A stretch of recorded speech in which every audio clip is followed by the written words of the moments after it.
Hello guys, my name is Anthony Sommelier and welcome back to my YouTube channel. So this time we're gonna talk about neon photography, especially how to do this, what you have to be aware of while you're doing neon photography here in Tokyo. So I'll be talking about this area, especially in Japan, because in Japan there is some strict rules about doing a photo shoot on the streets. But let me explain you how to do this here in Tokyo. Let's begin.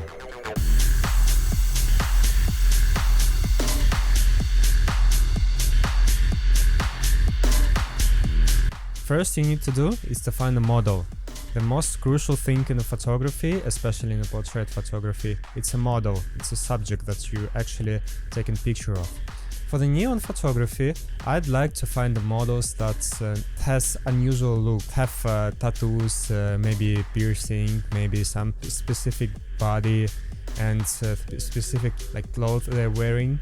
And while you're starting photography, mostly you're gonna be working with a one-man production, like for example you'll be you and your model, so nobody's gonna help you with the costumes, with the makeup, so maybe you'll have to start doing by yourself, at least to know the basics of makeup, and it will be very helpful if the model will do the makeup by him or herself.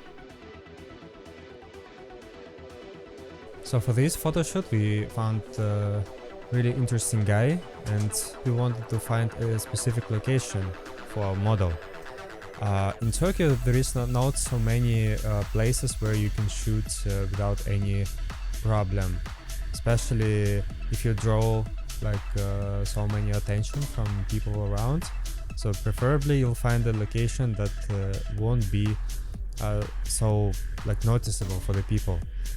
In that situation we found out a location at the parking lot and we're starting shooting there because not so many people are passing by. We're not blocking the streets and we actually were four or five people on that day because everybody wanted to take their own pictures. I'll leave the links to their profiles so you can check them out. But however, because we're doing it in a very comfortable spot, we didn't have any neon lights around. So the main point of the neon photography is to have some colorful, interesting lights casting on a model. So in our situation, we had to rent some lights. And here we go. The third topic that you have to be aware of is your equipment that you own or maybe rent. In our cases we rented some Astero lights to make some interesting light, not only on the model's face but also on the model's body. Astero lights works perfectly, it's very trustworthy lights, but however if you can't afford buying or renting Astera, you can easily get on Amazon some Godox like these ones, TL30 RGB light tubes. A bit smaller, but you can buy it I guess for $100 or something. Other than that, we used some flashlights. We used Godox to make some contour light, to make some contour on a head of the model.